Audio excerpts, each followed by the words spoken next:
Assalamualaikum warahmatullahi wabarakatuh. Di sini saya sedikit menceritakan tentang hobi saya dan juga kaitannya dengan psikologi.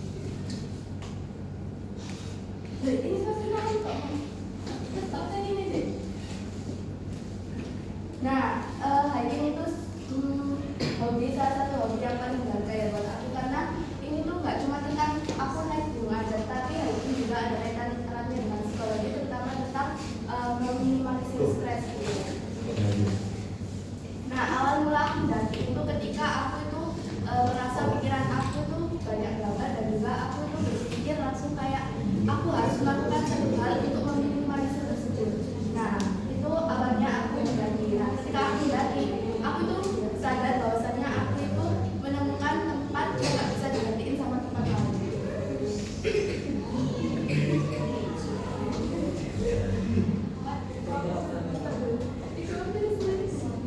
Nah, dalam psikologi stres itu kan wajar ya. Biasanya juga menjelaskan stres itu kan respon tubuh terhadap tuntutan. Jadi kalau kita nggak mengelola stres tersebut itu kan numpuk.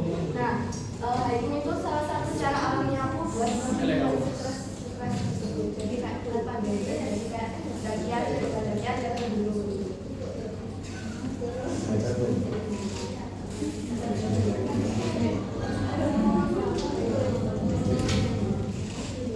Nah, dalam psikologi ada yang namanya attention restoration theory. Nah, teori tersebut yang bilang bahwasanya alat itu mengembalikan fokus kita, bisa membantu mengembalikan fokus kita. Jadi, ketika kita berjalan ke hutan, otak kita itu beristirahat dari stimulus-stimulus yang berlebihan.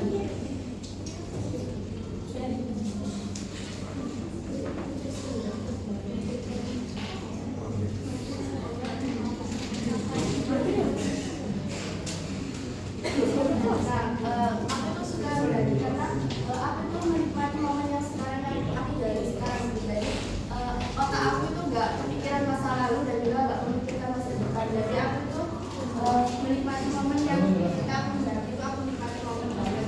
Jadi kayak aku berani itu dengan enjoy. Masih.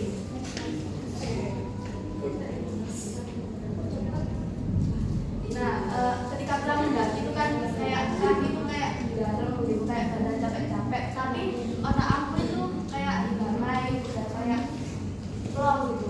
Dan tapi nah di dalam psikologi itu kan dinamakan refleks gitu. Jadi tubuh aku itu mengeluarkan hormon endorfin dan juga serotonin.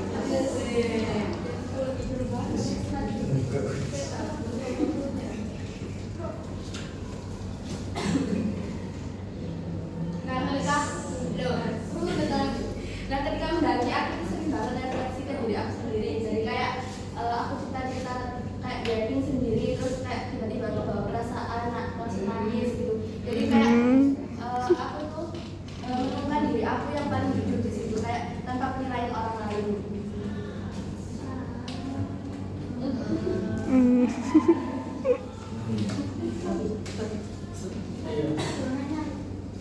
Nah, ketika mendaki sendiri sama mendaki bersama teman-teman itu rasanya beda banget. Jadi kayak kalau sama teman-teman itu kayak bercanda tawa bareng, terus kayak camping bareng, gitu kayak nggak kerasa tiba-tiba udah sampai